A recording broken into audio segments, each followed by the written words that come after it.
ठाण्यातील भिवंडीमध्ये संध्याकाळपासून पावसानं दमदार हजेरी लावली आहे। भिवंडीत अनेक ठिकाणी पावसामुळे सखल भागात पाणी साचलंय। भिवंडीतील वलपाडा परिसरात मोठ्या प्रमाणात पाणी साचल्यानं वाहतुकीचा वेग देखील मंदावलाय। शिवाय या परिसरात दुपारी एका केमिकल गोदामाला देखील आग लागली होती। मोठ्या प्रमाणात होणाऱ्या पावसामुळे आग विझण्याची शक्यता आहे। अचानक आलेल्या पावसामुळे नागरिकांची एकच तारांबळ उडाली आहे।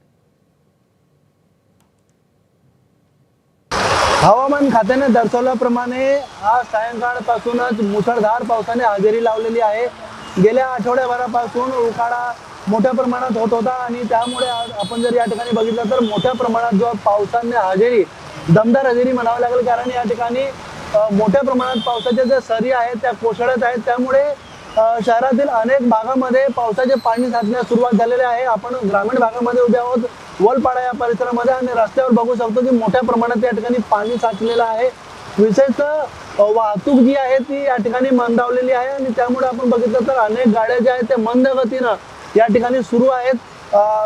पावसाच्या ज्या सरी आहेत त्या मोठ्या प्रमाणात कोसळत आहेत। शिवाय या परिसरामध्ये भली मोठी आग लागली होती, त्या आगीच्या ठिकाणी देखील मोठ्या प्रमाणात हा जो पाऊस आहे तो कोसळत आहे। आपण बघू शकतो की धुराचे जे लोट आहे ते मोठ्या प्रमाणात या ठिकाणी सुरू आहे आणि केमिकल गोदामाला लागलेली आगीमुळे जवळपास 10 ते 12 गोदामं जी आहेत ते या ठिकाणी आगीच्या भक्षस्थानी पडलेले आहेत। मात्र मोठ्या प्रमाणात या ठिकाणी पाऊस कोसळतोय।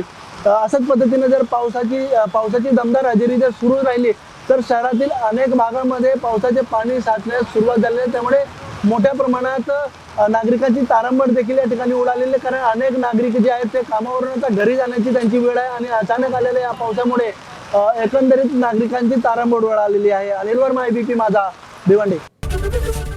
एबीपी माझा, उघडा डोळे बघा नीट।